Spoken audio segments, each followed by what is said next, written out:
Hey everybody, welcome to the pregame show for American Crime Story, The Assassination of Gianni Versace. I am your host, Trezene, editor of FCN1, all things news, business, and politics.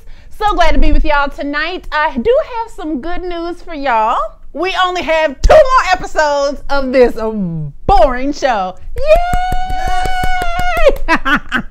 2 more. Tonight is episode 8, and then next week is episode 9. That will be the finale of this season. So that's the good news. I'm just going to go straight into the recap of last week's episode. So for those who don't know or don't remember, episode 6 was all about Andre Cunanan's descent, his fall into drug use and addiction, to basically leading him to killing these 5 people. This last week's episode was all about his ascent, his rise to power as he has defined power, right? Because Andrew's kind of loopy. He's not like everybody else. So we see him go from being the guy who works at a Rite Aid. That's not the name of the place, but it's basically a Rite Aid. He's working for $6.13 an hour. He's living with his crazy lunatic mama. And we see that he starts plotting his way to power like his boss. His boss is seen as having something that he doesn't. And he's like, I want to go get those things. So to make a long story short, we see his rise to power, if you will, is he finds the love of his life and his gay sugar daddy, which we've already met because this show is going in reverse chronological order. We see that he meets them basically at the same time. So he gets love and he gets all of these things, access to money and blah, blah, blah, blah, blah. So this is where we see him basically get what he feels he deserves, is love and access to money and people and fancy parties and blah, blah, blah, blah, blah. So that's what this episode was about. Here's what made this episode good, if you will. It is all about Andrew finally discovering, or acknowledging, if you will, his true hustle. He discovers in this episode that he is young, he has good conversation, old gay men love him, and he is well endowed. All right? And we discovered that he puts all this together and discovers that this is my hustle. If I work this hustle, I can have access to everything that I've ever want. All right. It isn't that we didn't know this, because of course this show chose incorrectly to do reverse chronological order, so we knew this, but in this episode is where we see him discover this is his true talents and gifts. All right, here's what makes this all ridiculous in this episode, okay? So we're moving back in time, don't forget that. He discovers his side hustle because at a bar, he can't pay his tab, okay? Somebody at the bar basically is like, I see you telling all these whack stories to people, lying about how great you are and you're working on your PhD and blah, blah, blah, blah. He's like, but at the end of the day, you either have money in your wallet or you don't. He slides him a phone number on a napkin. Turns out that phone number and contact information is to an escort agency. I'm sorry for laughing. He goes to the escort agency dressed in a funeral suit, like all black suit, looking like he's going to a funeral, I swear to God. And the lady opens the door and was like, do you know where you're at? This is an escort agency. He's like, yes, I know. I want it to look my best. So he goes in, and it's a white woman, classic escort agency lead, right? She's got on like her suit and her hair or whatever. And she basically reads this dude for filth. And it's like, so what are you? He's like, well, what do you mean? What are you? What am I? And he's like, well, he's like, no. What are you? You're Latino? What are you? He's like, no, I'm Filipino. Filipino? She basically goes, none of my clients want an Asian. I don't get nobody calling me, asking me for Asians. So what you working with? What are your attributes? He's like, well, I'm a good conversationalist. I like long walks on the beach. He's like, hey, my clients ain't looking for no wife. I'm talking about your package. What you got? Let me see. And I swear to God, she wants to see it. He takes it out with so much pride. And she goes, can you hold conversation? He's like, I am the conversation. What? And then she goes, see those books on the shelves? Talk to me about any one of those books. He goes and pulls a book and starts talking about it. She goes, why did you choose that one? He goes, because that's the only one on this shelf I haven't read. The whole thing was bizarre. And she's like, look at all these people on the wall. She's like, I can sell them. Please tell me how I'm supposed to sell an Asian to my clients. He's like, it's one thing for them to ask for that, but they almost never ask for an Asian with an attitude. She said, I can't sell that. So he goes to her and says, you know what? I can sell myself. And that's when he goes out and he starts stalking certain wealthy gay men, older gay men, so that he can live his best life. All right, so that was basically one of the biggest parts of this episode. The second biggest part is we see his first witnessing of a gay man being murdered for being gay. So when he stalks this man, Norman, who we met last week's episode, the man who was giving him everything until he ruined it with his ultimatum of, I need more, okay? So he goes to this play opera thing because he's already stalked out Norman and he wants to get at Norman. However, Norman is kicking it with his other gay threesome orgy buddies. And one of the guys' name was Lincoln. Lincoln basically made the fast move on Andrew and got in with Andrew first. So Andrew's like, well, he's offering, so I'm gonna work it with him. Long story short, Andrew ruins it with Lincoln because Lincoln's mad that he's spending money on the new guy he just met, which is David, the love of his life, who we all know gets shot in a field, a couple years later. So anywho, long story short, Lincoln is at home getting a new man he done found at a bar. Turns out new man at the bar is straight and is looking to basically kill somebody. So when Andrew finally comes home to see Lincoln at home, he sees Lincoln getting his head bashed in with a big bottle by the straight man who felt like you were trying to kiss me. So I needed to bust you upside the head with a bottle. And Andrew witnesses this. Okay, so I'm like, all right. This episode basically is a rehashing of everything we've already seen except these two scenes. The agency, the escort agency, and Lincoln getting bashed, and old boy seeing him getting bashed. And then the killer notices Andrew's in the house, and he's like, yo, man, I think you should run. And the dude runs. Okay. Here's what sucks. Trezene fact checked these two scenes, and they are both fictionalized. So yes, did he meet Lincoln? Absolutely. Did Lincoln get bashed in the head with a bottle by a straight man he met at a bar? Yes, he did. Did Andrew see it happen? No. Was he there when it happened? Absolutely not. So it's all fictionalized to make us think that Andrew learned from this murder, I can do something to these men, take their money, and kill them if I want to. It's all fabricated, 100%. And then when it comes to the escort agency scene, completely fictionalized. There is no woman that he met. There was no reading for filth. There was none of that. Now, Andrew definitely was an escort, but that whole scene was fictionalized. There's no interviews. There's no paperwork. There's no nothing, no witnesses to verify any of that. So I'm like, oh, here we are, episode 7 of this series. You haven't given us anything new. You're just playing out what you already told us. And then the two new things that you introduce are a complete fabrication. Listen, oh my God, it's horrible. This whole thing is horrible. Like, it is horrible. If you're going to do this, give us something real. But anyway, that was that. There was a B storyline in episode 7, and it had everything to do with Gianni and Donatella. So we see that Gianni is very sick.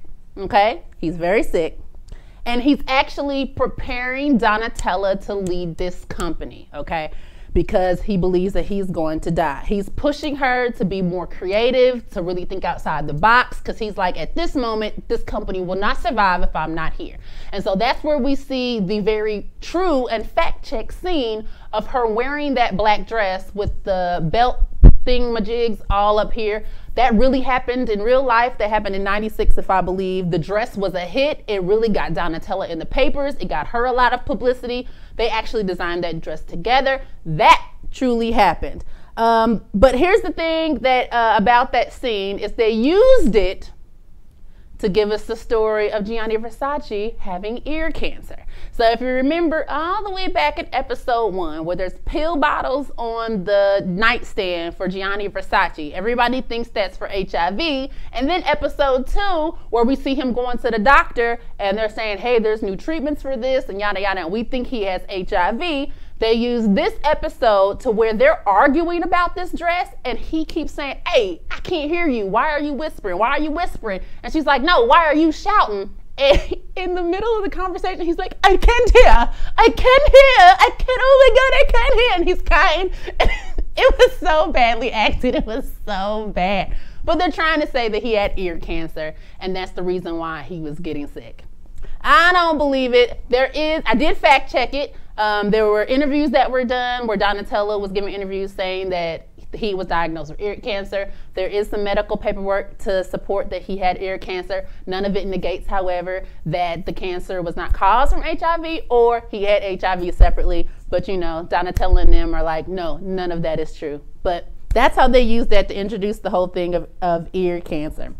There was an LGBTQ storyline as well as this episode, as they keep trying to do this entire season. It definitely supports the Revolution's comments when he's been on the show about how this show, this particular season, might have been trying to lean a little too heavy on LGBTQ storylines, bringing in an audience, and how we've concluded that, you know, white LGBTQ issues might really be dead and no one cares anymore, because they keep trying to put these storylines in. So the storyline this time was, if you're gay and someone kills you, no one cares. That you can be beaten up and no one cares. And you could be, you know, dissed, mistreated, and no one cares. That was a storyline, because after Lincoln got bashed in the head, the police really gave a lot of leniency to the killer, because they're like, well, it's understandable. If a gay man tried to kiss me, I'm going to punch him in the face too.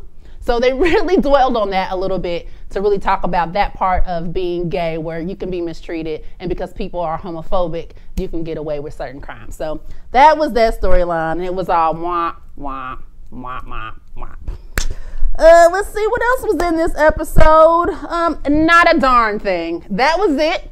I do have some predictions though for next week's episode, because we still keep moving back in time. I don't know how they're going to bring this full circle, considering we only got 2 more episodes left, but I can almost guarantee you that next episode will probably have, even if it's one small detail about Andre Cunanan's father. That's the only person we ain't seen or heard from in this entire story of Andre Cunanan's life. We did get a little more of his mother in the last episode, where he actually okay. He gets mad because he likes Haagen-Dazs ice cream. And she was like, well, the store brand was half the price and it's the same flavor. So he takes it, it's one of them big buckets. Y'all remember them big buckets of ice cream used to get for the birthday parties? They'd be like $2.99, and it's disgusting. But one of those big buckets, and he threw it on the ground in the kitchen. It cracked open, ice cream goes everywhere. His mama gets a bowl and a spoon and just gets it off the floor and starts eating it.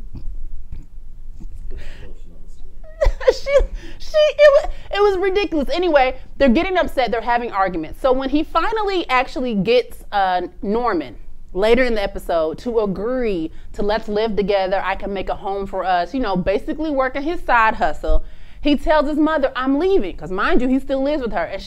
But he tells her, I'm going to go work with Gianni Versace. So she believes that he's really going to go work with Signor Versace, and she wants to go too. So she's packing her stuff so that she can go.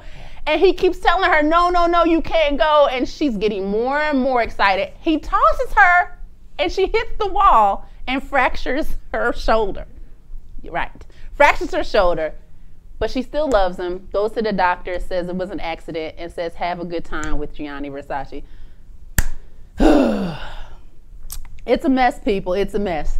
We only got 2 episodes left. I don't know how they bring this back around to where we were in episode 1 with the killing of Gianni Versace, but I do predict that we're going to get something about his father in the next episode. The pineapple pilot? The pineapple plantation pilot, stockbroker, whatever else he said his father does.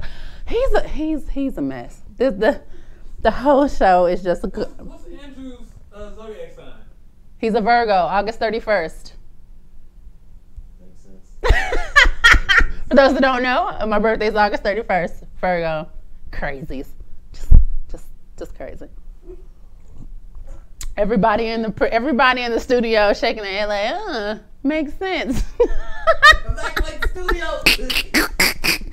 That's all I got. Anybody watching? I don't even know. Oh yeah, we got a bunch of comments on. What comments do we have? Everybody's making fun of ear cancer. Ear cancer? I didn't even know you could get cancer of the ears. No one believes you can get cancer of the ear, obviously. Let's see here. Let's see. Superfan Tanisha D. Newman Pruitt says bullish ear cancer. Okay. Will Hodges, WWE wrestling analyst, says ear cancer. Yeah, right. A gentleman by the name of Ramon Javier Benitez says, what rhymes with ear cancer? Where Tanisha D. Newman Pruitt says, AIDS. Listen, wait, Tanisha, it's kind of like when all those, I hope nobody drags for this, but when all those like people in church, preachers and stuff be like, oh, they died of mysterious cancer. You'd be like, the AIDS! Just say the choir director died from AIDS. It's okay. It is okay.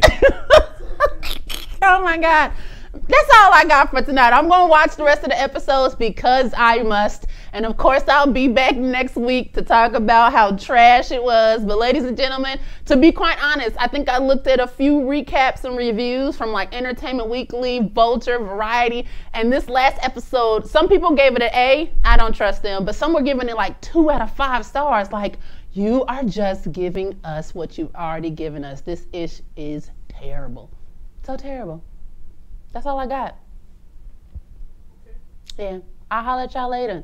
Next week. Wait a minute, before I do that, I probably should promote what we got tomorrow. Tomorrow's Thursday. You already know what Thursday is. It's all back-to-back programming. Prime News at 7 p.m. Followed by the Thursday Wind Down with Charlotte K. Mathis.